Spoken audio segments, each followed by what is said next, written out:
Let's talk about America's very first school. Her name was Brenda Spencer, and Brenda, at the age of 16, decided she didn't want to go to school on a seemingly normal Monday. Brenda loaded a rifle that her father had purchased her for her 16th birthday, took a seat in front of one of the windows in her home, and aimed the gun towards her elementary school that was right across the way. She opened fire and gunned down 11 people, 2 and injuring 9.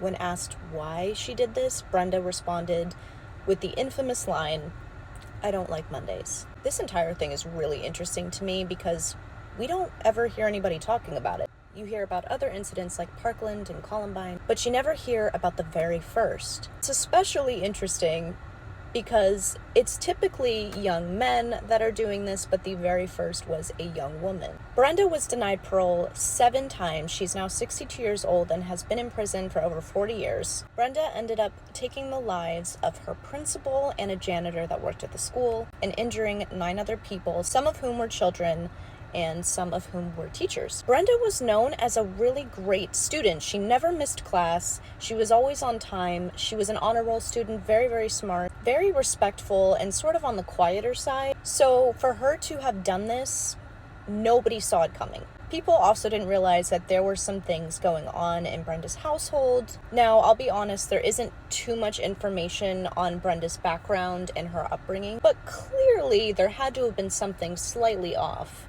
for her to have committed such a horrible crime. So what do you think? Do you think that people can be rehabilitated? Do you think she deserves to be set free?